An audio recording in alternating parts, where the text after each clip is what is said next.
नमस्कार मित्रांनो, मी ब्रह्मानंद मोरे आपल्या YouTube चॅनलवर सगळ्यांचं स्वागत करतोय। ग्रामसेवक भरती 2025-26 मध्ये जी काही येणारी आहे, तर या येणाऱ्या भरतीमध्ये कृषी घटकामधील जे काही तांत्रिक घटक आहे यावर IBPS पॅटर्न नेमके कशा प्रकारे पेपरला प्रश्न विचारत असतो हे आजच्या या व्हिडिओच्या माध्यमातून आपण बघणार आहे। बघा मित्रांनो, ज्यांनी मागचे आपले ग्रामसेवकचे सेशन बघितले तर त्यांना नक्कीच फायदा झाला आहे। आगामी ग्रामसेवक भरतीसाठी पुनश्च एकदा आपल्या त्रिशा फाउंडेशन या YouTube चॅनलवर आपण तांत्रिक घटकांचे संपूर्ण लेक्चर सुरू करत आहोत। त्यामुळे व्हिडिओला जास्तीत जास्त आपल्या मित्रमंडळीपर्यंत पोहोचवा आणि YouTube चॅनलला जास्तीत जास्त जॉईन राहा। बघा की नेमकं IBPS पॅटर्न नुसार 5 पर्याय तुम्हाला विचारले असतात। नेमके हे जे कृषी घटक आहेत, संपूर्ण कृषी घटकचे संभाव्य काही प्रश्न आपण या सेशन मध्ये बघणार आहे। त्यामुळे हे घटक काळजीपूर्वक लक्षात घ्या की पारंपरिक पद्धतीमध्ये पिकांच्या 2 ओळीमधील तण काढण्यासाठी खुरपणी हे महत्त्वाचे साधन आहे आणि खुरपणीद्वारे एका दिवसात जवळजवळ किती गुंठ्यापर्यंत आपण खुरपणी करता येते। बघा, जो काही कृषी घटक आहे, कृषी घटकामधील जो काही कृषी व मशागतीचे अवजार आहेत, लक्षात घ्या कोणता घटक आहे, जो काही कृषी व मशागत। बघा, जे काही मशागतीची जे अवजार आहेत तर अवजारावरचा आधारित प्रश्न आहे की पारंपरिक पद्धतीमध्ये पिकांच्या 2 ओळीमधील तण काढण्यासाठी खुरपणी महत्त्वाचं साधन वापरलं जातं। तर या खुरपणीद्वारे एका दिवसात जवळजवळ किती 2 गुंठे, लक्षात घ्या किती 2 गुंठे खुरपणी आपल्याला करता येत असते। बघा, मग खुरपणी करताना तुम्हाला माहिती आहे की कोणतं खुरपणी हे काय एक अवजार आहे, त्यासाठी 2 ओळी येतं। तर या ओळीमधील तण काढण्यासाठी खुरपणी महत्त्वाचं साधन आहे। खुरपणीद्वारे एका दिवसात जवळजवळ किती 2 गुंठ्यापर्यंत आपल्याला खुरपणी करता येते, हे आपल्याला इथं लक्षात ठेवायचं आहे। बघा, तुम्हाला प्रत्येक आपली जी बॅच आहे, लक्षात घ्या की वैभव विळाचा उपयोग काय, हे सुद्धा एक अवजार आहे। विळा, खुरपणी ह्या गोष्टी वेगवेगळ्या लक्षात ठेवायच्या की भात, गहू इत्यादी पिकाच्या काढणीसाठी वैभव विळाचा वापर केला जातो। काय केला जातो? वैभव विळाचा वापर केला जातो। या विळाला वारंवार धार लावण्याची गरज नसते। बघा, लक्षात घ्या, हा जो विळा आहे या विळाला वारंवार धार लावण्याची गरज नाही। याचे जे दात येतं हे करवती प्रमाणे जात असतात आणि वजनाला हे विळ कसे हलके असल्यामुळे वापरण्यास सोपं होत असतं।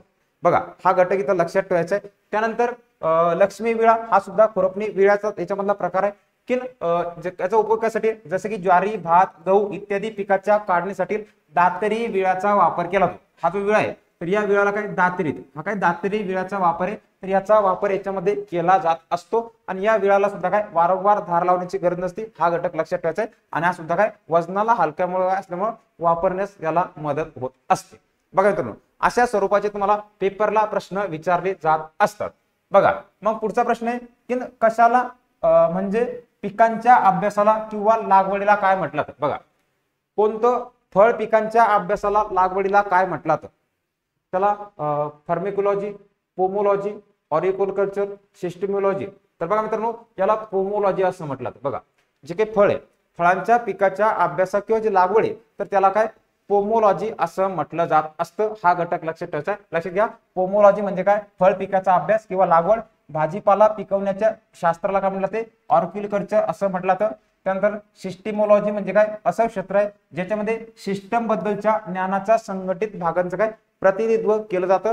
पुढचं परफ्युजन, लक्षात घ्या परफ्युजन टेक्नॉलॉजी म्हणजे काय, शरीर विज्ञान आणि फुफ्फुसांच्या विकृती शास्त्राला आणि मानवी शरीराच्या संबंधित जे काही श्वसन आहे या श्वसनाचा अवयवाचा जे अभ्यास केला तर त्याला काय म्हटलं जातं, त्याला परफ्युजन असं म्हटलं जात असतं।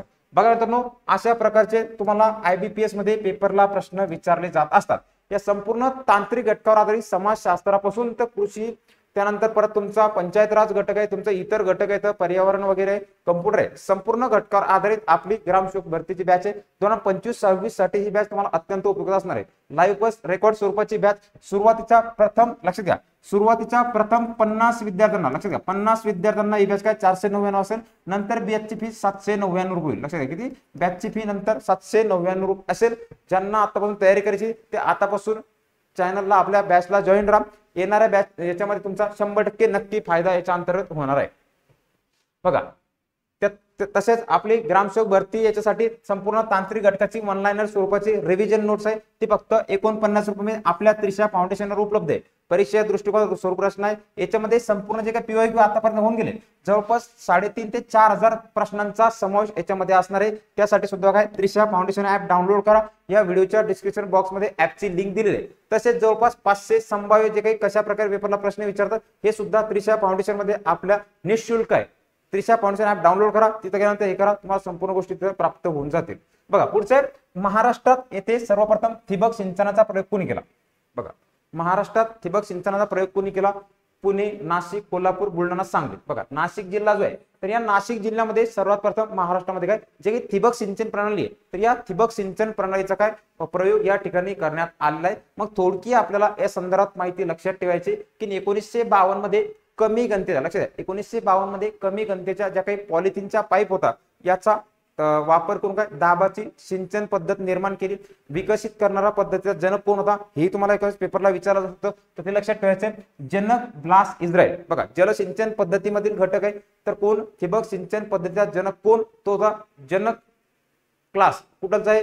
इस्रायलचा. कधी सुरुवात झाली? 1952. हा घटक लक्षात ठेवायचा आहे. जगात सर्वाधिक ठिबक सिंचनाखाली क्षेत्रफळ असलेले देश कोणते? जसं की अमेरिका, नंतर इस्रायल, त्यानंतर ऑस्ट्रेलिया. भारताचा किंवा चौथा क्रमांक लागतो भारताचा, आपल्याला माहिती लक्षात ठेवायची. त्यानंतर भारतामध्ये ठिबक सिंचनाची सुरुवात कधी झाली? 1882 पासून ठिबक सिंचनाला सुरुवात झाली. बघा सॉरी 1982 पासून काय सुरुवात झालेली आहे. आणि भारतातील ठिबक सिंचनाखालील 60% पेक्षा क्षेत्र कसं आहे हे महाराष्ट्रामध्ये, कारण की पाऊस कमी आहे. कमी पावसामुळे किंवा कमी पाण्यामध्ये शेती उत्पन्नासाठी ठिबक सिंचनाचा अत्यंत महत्त्वपूर्ण वापर या ठिकाणी होत असतो. त्यानंतर महाराष्ट्रात 1886च्या अवर्षणग्रस्त जो भाग आहे बघा, अवर्षणातून द्राक्षाच्या बागा वाचवण्यासाठी नाशिक या ठिकाणी काय सर्वात प्रथम प्रयोग करण्यात आला. बघा नाशिकला काय द्राक्ष येतं, मग द्राक्षाच्या बागा वाचवण्यासाठी सर्वात प्रथम प्रयोग इथं केलेला आहे. कशाचा केलाय? ठिबक सिंचन पद्धतीचा केलाय. मग आपल्याला जलसिंचनामध्ये अभ्यासावं लागतंय ठिबक सिंचन काय, तुषार सिंचन काय, ओपन पद्धती काय, ह्या गोष्टी तुम्हाला तिथं अभ्यासायच्या आहेत. बघा सिंचनाचा प्रयोग केला आणि राज्यातील ठिबक सिंचनाचे सर्वाधिक क्षेत्र कुठे? नाशिक जिल्ह्यामध्ये. असा घटक तुम्हाला इथं पेपरमध्ये विचारला जातो. हा महत्वपूर्ण घटक आहे. बघा पुढचे जे काही पिके वगैरे आहेत पिका संदर्भातला प्रश्न आहे. हे कृषी सेवक, ग्रामसेवक दोन्हीसाठी उपयुक्त असणारे घटक आहेत. बघा की भारतात भुईमुगाचे सर्वाधिक उत्पादन खालीलपैकी कोणत्या राज्यामध्ये होते? बघा की भारतामध्ये भुईमुगाचं जे काही सर्वाधिक उत्पादन आहे तर भुईमुगाचं सर्वाधिक उत्पादन आहे गुजरात राज्यामध्ये. कोणत्या राज्यामध्ये? गुजरात राज्यामध्ये सर्वाधिक भुईमुगाचं उत्पादन होत असतं. भुईमुगाला काय म्हणते? गरिबीचा बदाम. काय? गरिबांचा बदाम असं म्हटलं जातं. बघा की गरीब लोकांचा बदाम म्हणजे कोणता? शेंगदाणा, भुईमुग. हे एक वेगळा घटक तुम्हाला इथं लक्षात ठेवायचा आहे. बघा मग याच्या उत्पादनासंदर्भात महत्वाची माहिती भुईमुग संदर्भात की भुईमुग हे काय मूळचं दक्षिण आफ्रिकेतील पीक आहे. बघा दक्षिण आफ्रिकेतील ब्राझील या देशामधील महत्वाचं भुईमुग पीक आहे. आपल्या इकडे घेतलं तर उत्पादन कुठे होते? भारतामध्ये. सर्वाधिक राज्याचा विचार केला गुजरात राज्यामध्ये होते. कधी भारतामध्ये कधी 1800 जेव्हा पोर्तुगीज भारतामध्ये आले ते मसाल्याचे पदार्थ इतर गोष्टी घेऊन आले त्यावेळेस ते काय आपल्या इकडे भुईमुग घेऊन आले. हा एक घटक आहे. आणि सध्या भुईमुगाच्या उत्पन्नात भारत जगात प्रथम क्रमांकावर आहे. बघा तिकडं जरी असलं तरी भुईमुगाच्या उत्पादनामध्ये भारत सध्याच्या स्थितीला प्रथम क्रमांकावर आहे. म्हणजे जागतिक उत्पादनापैकी 32% उत्पादन हे फक्त आपल्या भारतामध्ये होते. भारतामध्ये विशेषतः सर्वाधिक उत्पादन होते आपलं गुजरात राज्यामध्ये. त्यानंतर भुईमुगास तेलबियांचा राजा असं म्हटलं. बघा भुईमुगा संदर्भात इतर माहिती की भुईमुगास काय तेलबियांचा राजा म्हटलं तर याच्या स्वस्त भावामुळे भुईमुगास गरिबांचा बादाम देखील म्हणतात. गरिबाचं काय बादाम त्याला म्हटलं तर. आणि भुईमुगाचं सर्वाधिक उत्पादन आता आपण नुकतं बघितलं गुजरात राज्यामध्ये. आणि भुईमुगाचं गुजरात आहे, त्यानंतर आंध्र प्रदेश, तामिळनाडू, नंतर महाराष्ट्राचा कितवा? चौथा क्रमांक लागतो. लक्षात घ्या पेपरच्या दृष्टिकोन आपल्या महाराष्ट्राचा आपल्याला माहिती असलं पाहिजे की महाराष्ट्रात कितवा क्रमांक लागतो तर महाराष्ट्रामध्ये चौथा क्रमांक भुईमुग उत्पादनामध्ये लागतो. केंद्रीय भुईमुग संशोधन केंद्र कुठं? जुनागड. कुठे येते? गुजरातमध्ये. उत्पादन जास्त झालं, उत्पादन जास्त झाल्यामुळे ते उत्पादन काय त्याच ठिकाणी उत्पादन त्याचं होत असतं. त्यानंतर महाराष्ट्राचे राज्यस्तरीय तेलबिया संशोधन केंद्र कुठे? जळगाव. बघा तेल क्रांती ज्याला म्हणतो आपण की जे काही महाराष्ट्राचे सर्वाधिक तेलबिया संशोधन केंद्र कुठे आहे? जळगाव खानदेश मध्ये असणार. त्यानंतर महाराष्ट्रात सर्वाधिक भुईमुग उत्पादन करणारे जिल्हे कोणते? सर्वाधिक उत्पादन कुठं होतं? विदर्भामधील अमरावती. लक्षात घ्या कोणता? विदर्भ मधील अमरावती भाग आहे. धुळे, सातारा, उस्मानाबाद. उस्मानाबादचं नाव बदललं आता धाराशिव. बघा धाराशिव या ठिकाणी काय होते? सर्वाधिक उत्पादन होत असतं. बघा परत तुम्हाला वारंवार बऱ्याच वेळा कृषी सेवक आहे, ग्रामसेवक आहे किंवा इतर परीक्षा आहे हा घटक तुम्हाला खूप वेळा पेपरला विचारला गेलाय.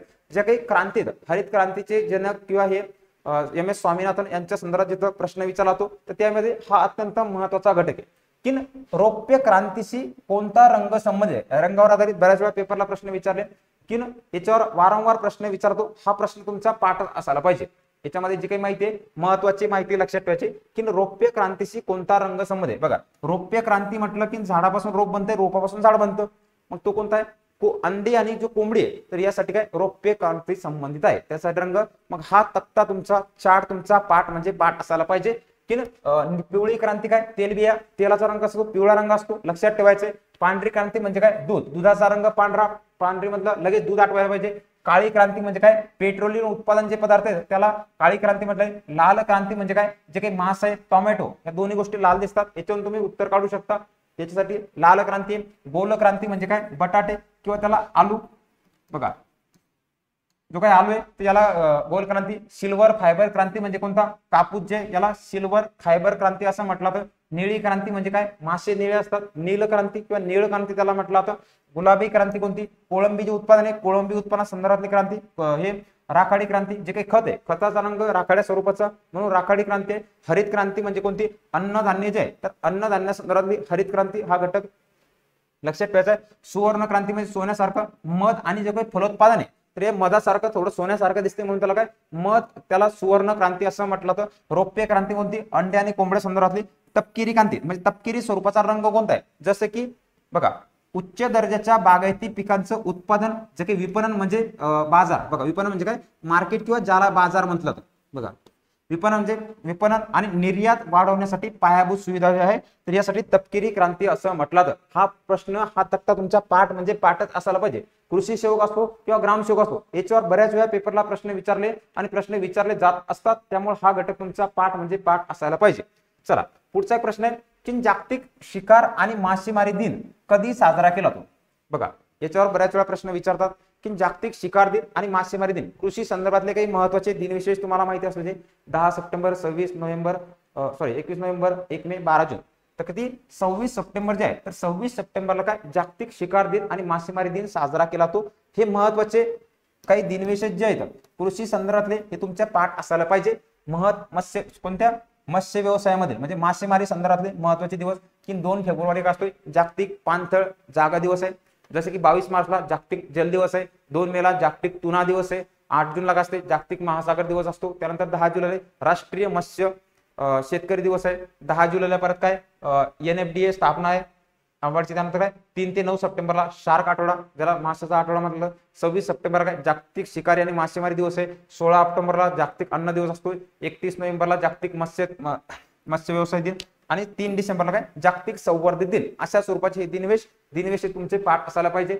बघा पुढचा एक IBPS पॅटर्न नुसार विचारलेला महत्वाचा प्रश्न आहे की जेव्हा कमी तापमान, लक्षात घ्या की जेव्हा कमी तापमान आणि लोहाची कमतरता जमिनीत जास्त चुना किंवा क्षार किंवा विषाणू बुरशी किंवा बॅक्टेरियामुळे होणारा जो काही संसर्ग आहे यामुळे पिवळसरपणा येतो तेव्हा ती जी परिस्थिती आहे तर त्या परिस्थितीला काय म्हटलं तर IBPS मध्ये हा प्रश्न असा विचारला जातो की जेव्हा कमी क्षार लोहाची कमतरता जमिनीचा जास्त चुना किंवा क्षार विषाणू बुरशी याच्या व्यतिरिक्त बॅक्टेरियामुळे होणारा जो काही संसर्ग आहे यामुळे जो काही पिवळसरपणा येतो ती जी परिस्थिती असते त्याला काय म्हटलं जातं. बघा इटिओलेशन, क्लोरोसिस, क्रोमोसिस, अल्बानिझम की A आणि B असा प्रश्न तुम्हाला जर विचारला तर हे तुम्हाला लक्षात ठेवायचं काय म्हटलं त्याला या परिस्थितीला क्रोमोसिस असं म्हटलं जातं. मग बाकी सुद्धा गोष्टी तुम्हाला माहिती असतात की इटिओशन म्हणजे काय.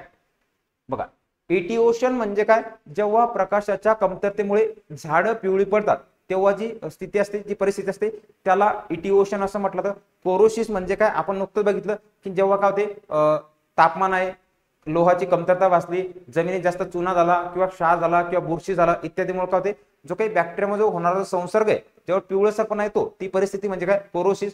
त्यानंतर क्रोमोसिस, लक्षात घ्या नाव सारखं असतं. क्रोमोसिस म्हणजे काय तर क्रोमोसिस म्हणजे बघा हिरव्यापासून लाल जांभळ्यापासून नारंगी रंगात बदल होणारे म्हणजे काय क्रोमोसिस. म्हणजे हिरवी पहिले पानंगी नसले ते लगेच काय लाल होतात म्हणजे काय मुंगावर कसा करपा पडल्यासारखं पडतो ही जी परिस्थिती ही स्थिती आहे याला काय क्रोमोसिस असं म्हटलं जातं. अल्बनिझम म्हणजे काय बघा अल्बनिझम म्हणजे काही वेळा पाणी कोणत्याही रंगद्रव्य कोणते जे काही रंगद्रव्य नसलेल्या असतात म्हणजे कोणताच रंग त्याला वाटत नाही किंवा त्यामध्ये पांढरे ठिपके दिसतात ती जी परिस्थिती असते किंवा ते हे असते त्याला अल्बिनिझम असं म्हटलं जातं. हा घटक लक्षात ठेवायचा आहे पाठ म्हणजे पाठ असायला पाहिजे. चला बघा पुढचा आहे की पशु संदर्भातला प्रश्न की खालीलपैकी कोणती गायीची जात प्रामुख्याने फक्त कामासाठी वापरली जाते. बघा गायी ज्या काही जाती आहेत या जाती संदर्भात तुम्हाला प्रश्न विचारतात लक्षात ठेवायचे की प्रामुख्याने कामासाठी वापरली जाणारी कोणती जात आहे. माळवी आहे, कृष्णा, पोनवर पोनवर आहे, त्यानंतर वरीलपैकी सर्व. बघा सर्व याच्या जाती तर गायीच्या जाती तर जे काही फक्त कामासाठी, मग काही गायी कशा दुधासाठी वापरल्या जातात, कामासाठी वापरतात, फक्त आणि फक्त कामासाठी वापरले जाणारी जी काही जाते तर ते माळवी गाय. बघा कोणती माळवी गाय जे तर माळवी गाय फक्त ही कामासाठी वापरली जात असते. बघा ज्या काही कॅटल ब्रीड्स आहेत, बघा ज्या काही गुरांच्या जाती आहेत तर या जाती संदर्भात तुम्हाला लक्षात ठेवायचं आहे की कोणते मिलेज पर्पज म्हणजे फक्त दुधासाठी वापरले मिल्क, त्यानंतर डुअल पर्पज म्हणजे दूध आणि कामासाठी वापरले आणि डुअल काय फक्त कामासाठी. बघा पर्पज कोणता आहे फक्त कामासाठी, जसे की 1500 ते 250 लिटर काय लॅक्टेज हे लोकेशन असणार आहे, ठीक फक्त काय दूध मिळणार जाती कोणत्या हे जाती हे लक्षात ठेवायचे. त्यानंतर दूध आणि कामासाठी म्हणजे किती 1200 ते 1500 लिटर यांचं दूध निघतं, म्हणजे काय दूध पण निघते हे पण निघते आणि फक्त कामासाठी म्हणलं काय दुधाचा काही संबंध नाही, फक्त आणि फक्त कामासाठी वापरले जाते. बघा सर्वाधिक जास्त दूध म्हणलं हे तुम्हाला हे नावं तुम्हाला पाठ असले पाहिजे, जसे की सईवाल आहे, लाल सिंधी, त्यानंतर गिर गाय आणि काय देवणी गाय, हे कोणत्या फक्त दुधासाठी, फक्त याचा वापर कशासाठी दुधासाठी याचा वापर केला जातो किंवा कामासाठी केला जातो. बघा त्यानंतर डुअल म्हणजे दूध पण काढतात आणि काम पण करतात, मग त्या कोणत्या जाती तर ज्यांचं दूध विचारलं तुम्हाला पेपरला की 1200 ते 1500 लिटर दूध देत असतात. त्यानंतर जसं की हरियाणा आहे, त्यानंतर ओंगाय आहे, त्यानंतर कांक्रेज आहे, त्यानंतर ठपकर गाय, त्यानंतर डांगी गाय, त्यानंतर राठी गाय, त्यानंतर मेवाडी गाय, त्यानंतर काय निमारी गाय, नंतर काय गावलाव गाय, ह्याच्या गाय येतं. हे संपूर्ण फक्त दूध आणि कामासाठी वापरल्या जाणार जाती. आता महत्वाचा घटक आहे जो की तुम्हाला प्रश्नामध्ये विचारला होता की फक्त काम कायसाठी फक्त आणि फक्त कामासाठी वापरला ना कोणत्या गाय येतं, जसं की अमृत महल आहे, त्यानंतर खलकर आहे, त्यानंतर खिलार गाय, ही काय करते फक्त कामासाठी वापरले जाणार आहे. त्यानंतर कंग्यान गात आहे, त्यानंतर कृष्णा आहे, त्यानंतर माळवी गाय, त्यानंतर नागरी गाय, त्यानंतर बारबूर, बचूर, केतना, केरीगड, पोनवर जे काही शिरी आहेत ह्या संपूर्ण गायी काय दुधासाठी काय फक्त कामासाठी वापरला जातात. हा सुद्धा महत्वाचा घटक आहे, कृषी सेवकसाठी ग्रामसेवकसाठी सुद्धा महत्वपूर्ण घटक आहे. हे संपूर्ण सविस्तरपणे टॉपिक आपल्या त्रिशा फाउंडेशनच्या ऍप मधील बॅच मध्ये कव्हर होणार आहेत. बॅच तुम्ही घेऊ शकता, 100% तुम्हाला याचा फायदा होणार आहे. मागचे बरेचसे विद्यार्थ्यांचे सिलेक्शन झालंय, मागचे आपले बरेचसे युट्यूब लाईव्हला लेक्चर संपूर्ण तांत्रिक घटक आपला निःशुल्कपणे उपलब्ध आहे, ते सुद्धा तुम्ही बघू शकता. बघा पुढचे खालीलपैकी कोणत्या म्हशीच्या दुधात, लक्षात घ्या की खालीलपैकी कोणत्या म्हशीच्या दुधात सर्वात जास्त फॅट आढळून येते. बघा कोणतं म्हशीचं दूध आहे की ज्याच्यामध्ये काय होते सर्वात जास्त फॅट आपल्याला आढळून येते. भदावरी म्हैस, जाफरबादी, गोदावरी, नागपुरी, कलहंडी. बघा तर याच्यामध्ये जे काही भदावरी जी काही आहे, बघा भदावरी जी म्हैस आहे तर या म्हैसमध्ये काय होते या म्हशीचं सर्वात जास्त फॅट आपल्याला आढळून येतं. जाफराबादी, जाफराबादीला काय म्हणतो आपण छोटा हत्ती. बघा याला काय छोटा हत्ती सुद्धा म्हणतात, म्हणजे सर्वात मोठा आवड हवे असणारी की छोटा हत्तीप्रमाणे दिसणारी कोणती तर हिला जाफराबादी. बघा याच्या संदर्भात काही महत्वाची माहिती असते म्हणजे कोणत्या म्हशीच्या जाती.